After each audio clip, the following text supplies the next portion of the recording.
Okay, so you want to build an audience in 2025, right? Yeah. Forget everything you think you know. Yeah. We're looking at something surprisingly powerful, Right. almost like a secret weapon, Mm.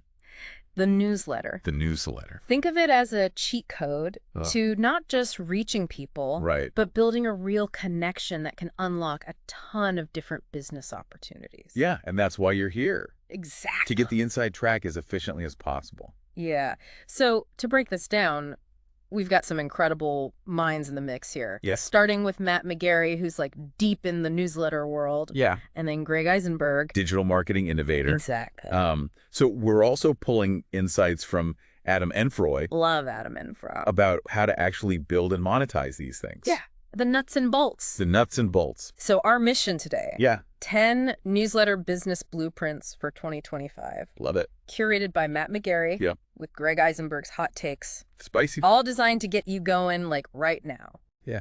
And what I love about this is that these are very like actionable specific things that you could start doing today. For a day. Yeah. And McGarry has this crazy track record of helping clients build like over 15 million email subscribers. Oh.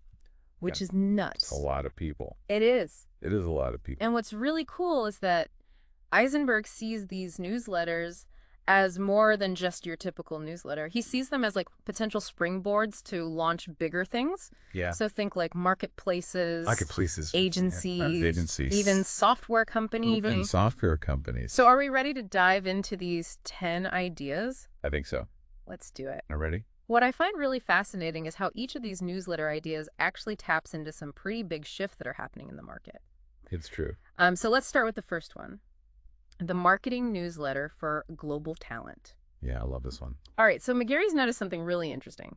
And he's highlighted the growing availability of very skilled marketing professionals overseas. Yeah. So he points to platforms like onlinejobs.ph and recruitment agencies like Somewhere as examples of this trend. Yeah. But here's the thing. What's that? While their English might be fantastic, Yeah. their budget expectations are often significantly lower than what you'd find in the U.S. Right. So we're talking maybe like $100,000 monthly budget for a new U.S. marketer. Oh, yeah. Versus maybe a fraction of that for someone overseas. Right. So you have this gap between skill and cost. And that's where the opportunity is. I love it. So how do we tap into it? That's the question, right? That's the question. So McGarry argues that the best way to do this is by building a newsletter specifically for these international marketers who are actively looking for remote marketing positions with U.S.-based companies. Okay, so we're connecting the talent with the opportunity. Exactly. But, I mean, we have to be realistic here. Yeah. Eisenberg actually had an initial reservation about this. What's that?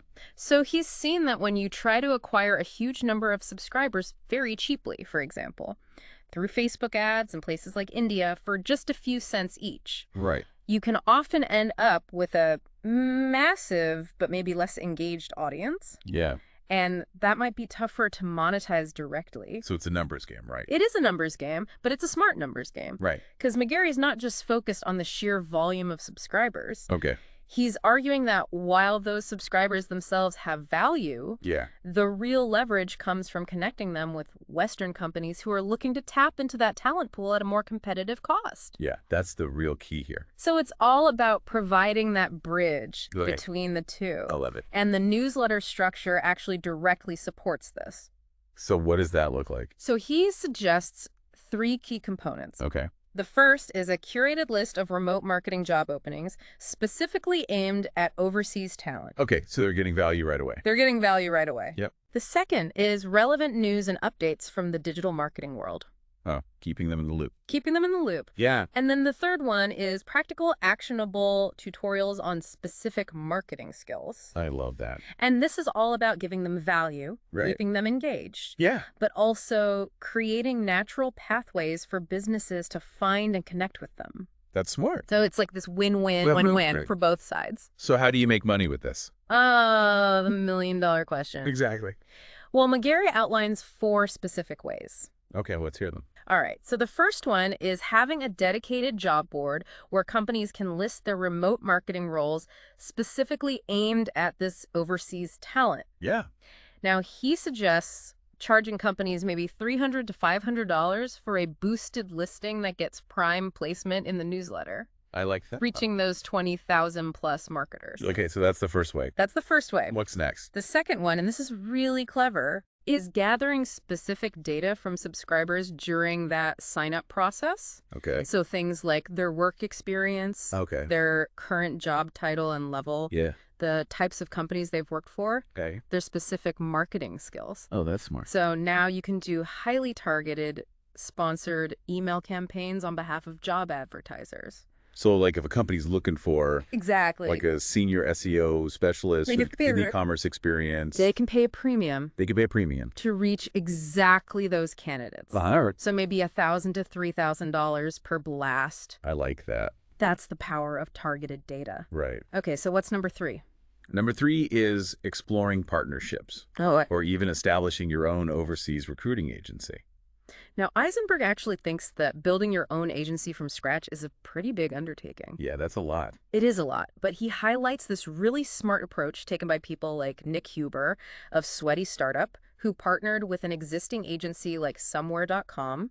So you generate those potential candidates through your newsletter. Yep. They handle the full recruitment process. Okay. And everyone benefits. Everybody wins. Everybody wins. I like that. So that's the third option. That's number 3. What's number 4? Number 4 is creating a course tailored specifically to the needs of this international marketing audience. Okay. Now, Eisenberg wasn't personally as enthusiastic about this particular monetization route, Gotcha. but it's definitely a viable option for expanding your offerings. Yeah, no, I agree.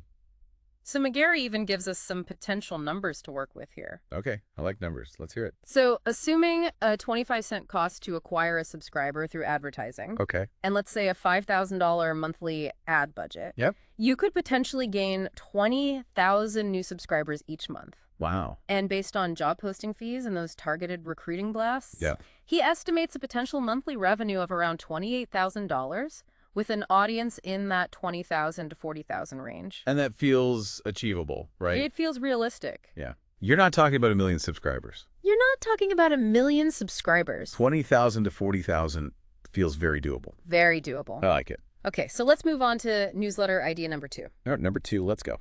The platform-based newsletter. Okay. This one's got a really interesting angle. All right, I'm intrigued. And it's actually inspired by the success of accounts like Ms. Excel.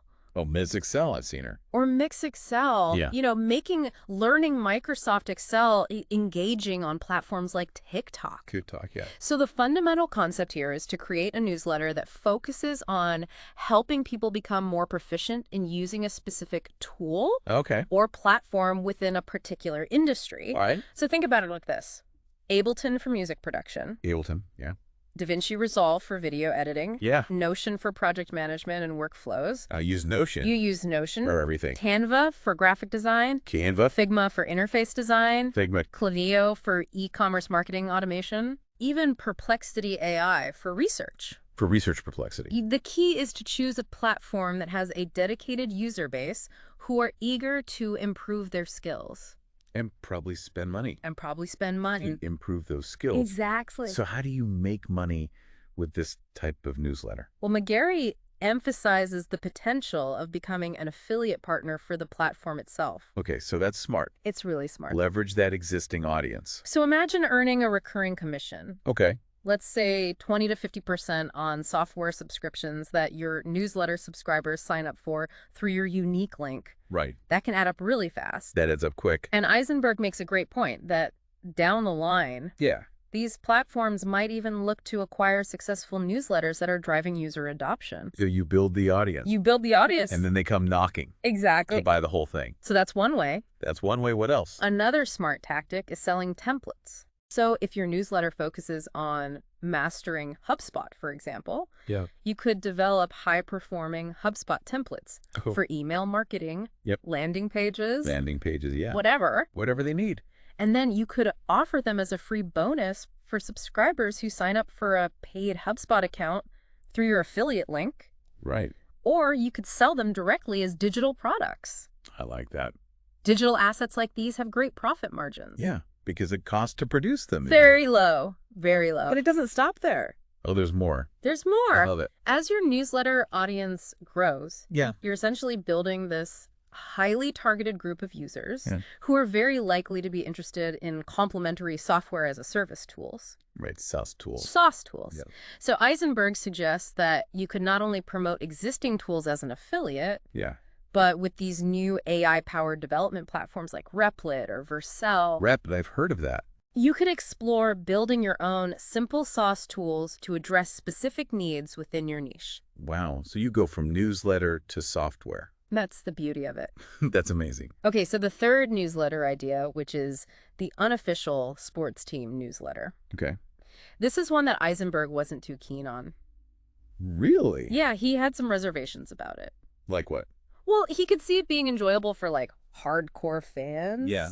But he had some concerns about its revenue-generating potential. So not enough money in it. Not enough money in it. All right, fair enough. So McGarry's idea here is to focus on a sports team that has a passionate local or regional fan base, Okay.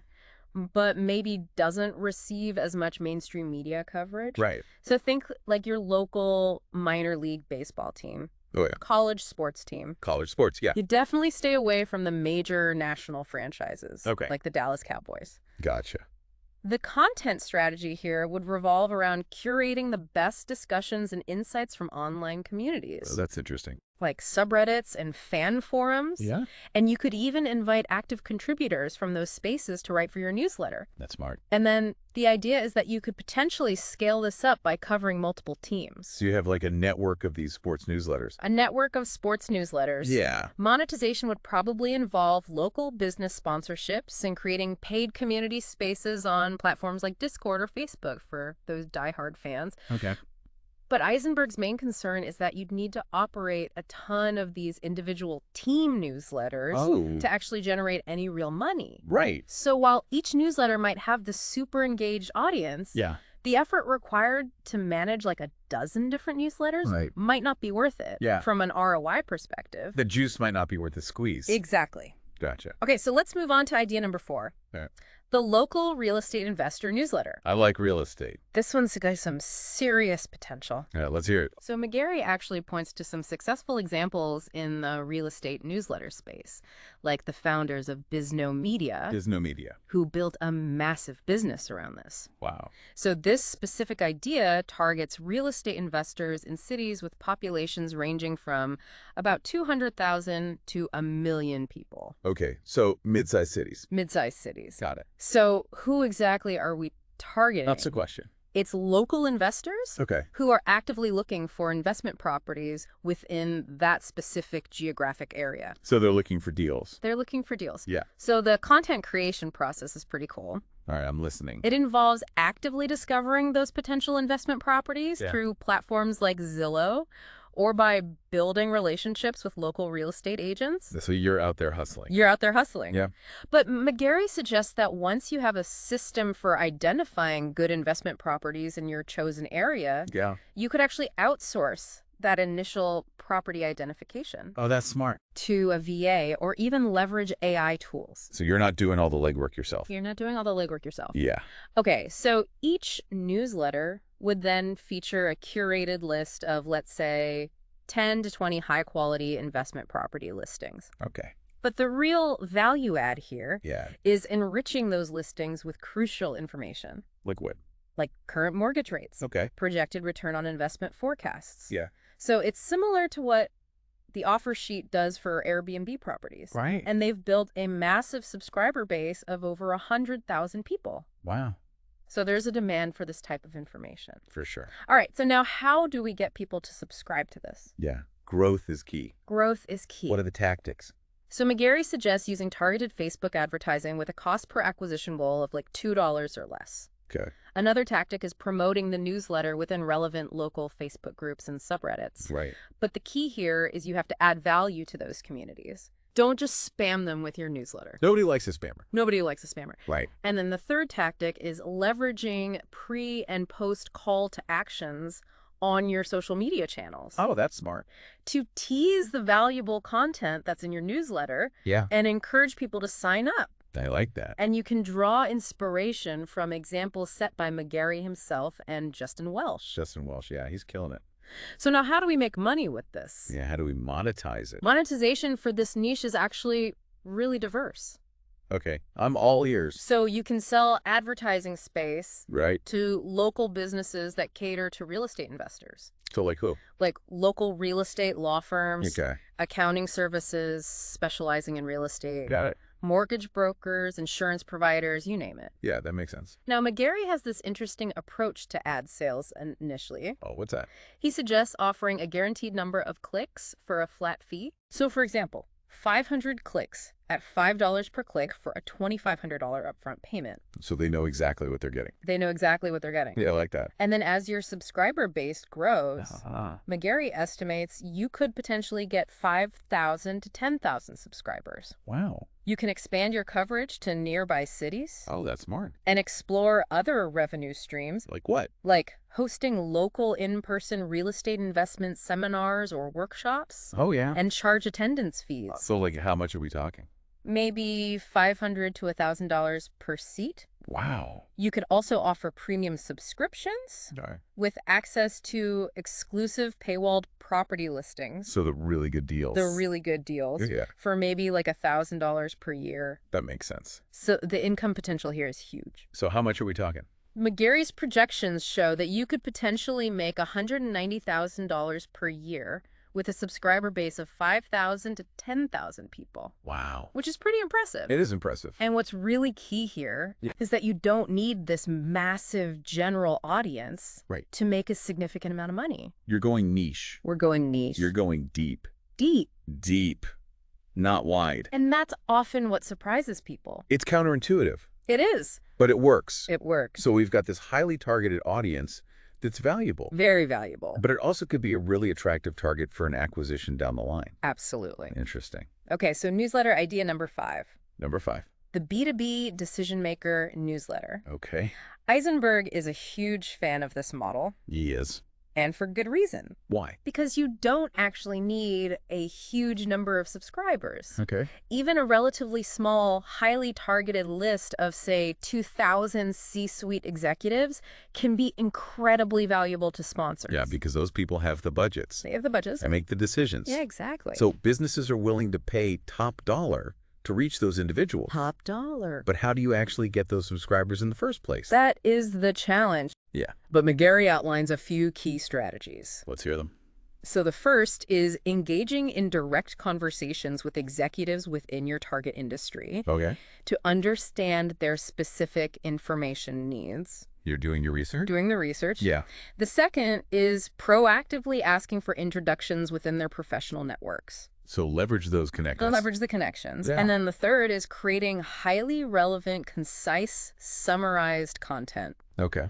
So think like press releases, Okay. significant product launches, Yeah. key executive appointments and departures, I see. important earnings reports. So the stuff that really matters. Yeah, stuff that really matter. Yeah. And distill it all down into an easily digestible 5 to 10 minute read. So you're basically saving them time. You're saving them time. Yep. All right, so now how do we get this in front of them? Distribution. That's Yep. key. Distribution is key. So how do we do it? McGarry recommends actively sharing this curated content on professional networking platforms like LinkedIn, LinkedIn and X. formerly Twitter. Formerly Twitter, Right. to drive signups. Okay. Another good tactic Is exploring opportunities for advertising or cross-promotion with other newsletters that your ideal customer profile is likely already subscribed to. That's smart. So you're tapping into an existing audience An existing audience. that's already interested in this type of content. And that could be more cost effective than just straight up paid advertising, Right. which can be really expensive, Very expensive. especially when you're targeting these high level executives. Exactly. So we've got the content, we've got the distribution. Yeah, what? What's the next step? This next step is crucial Okay. for maximizing monetization. All right, hit me with it. Implement a post-subscription survey. A survey. A survey. Okay. You can use platforms like Beehive, Yeah. which is a newsletter platform that offers analytics and survey tools. And this allows you to gather really valuable data from your subscribers. Like what?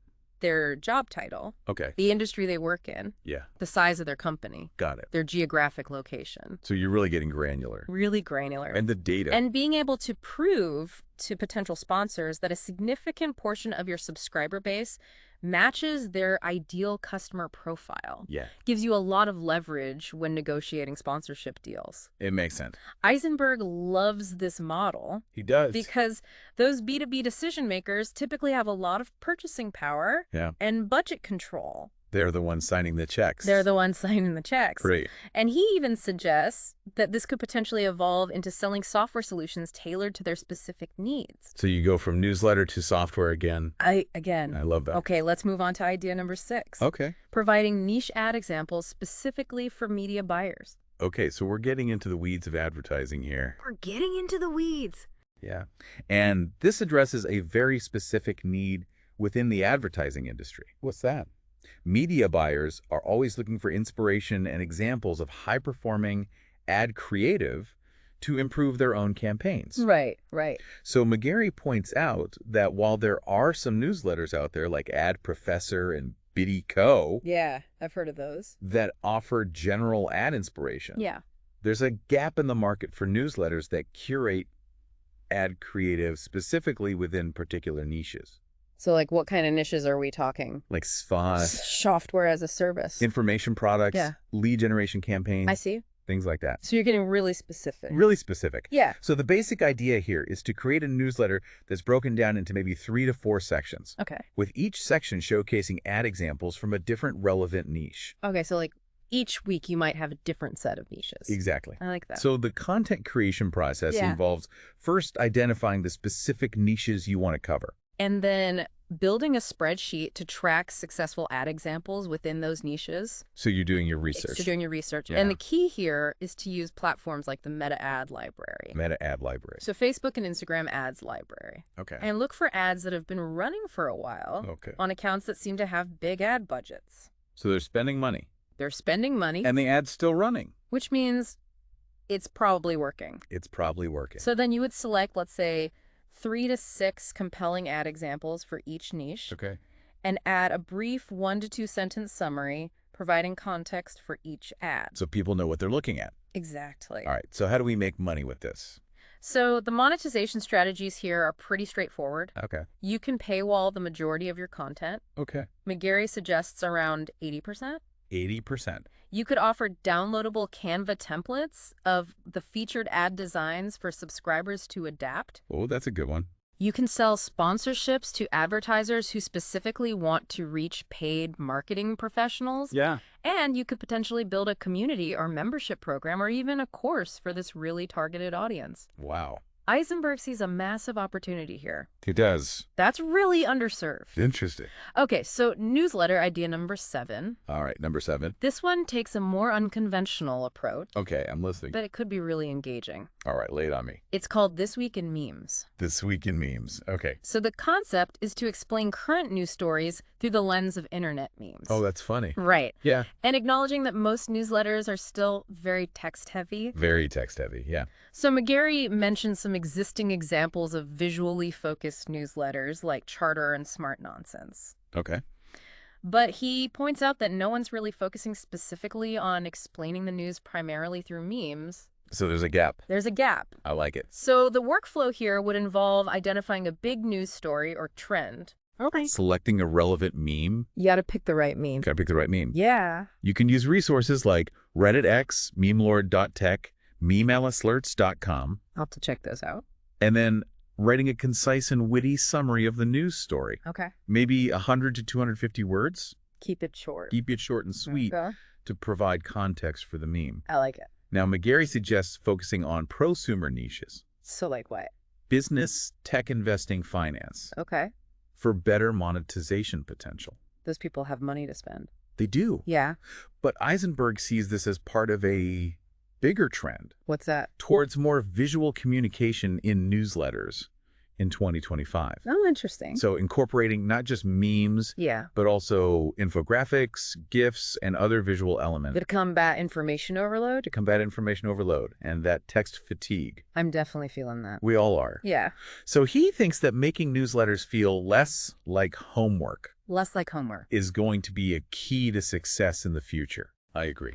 All right. So newsletter idea number 8. I'm great. This one taps into the AI boom. The AI boom. It's industry-specific AI tips and tactics. Okay. So this concept is directly inspired by the success of this paid newsletter, Right with AI, Right with AI. which provides weekly AI prompts and reportedly generates $200,000 in annual recurring revenue, Wow. which is pretty impressive. That's a lot of money. It is. From AI prompts. From AI prompts. So how does this newsletter idea work? So the idea is to take that model and apply it to other industries. So like what? AI applications for marketers, AI tools for lawyers. Lawyers, yeah. You name it. Interesting. And the key is to focus on delivering really practical content. Okay.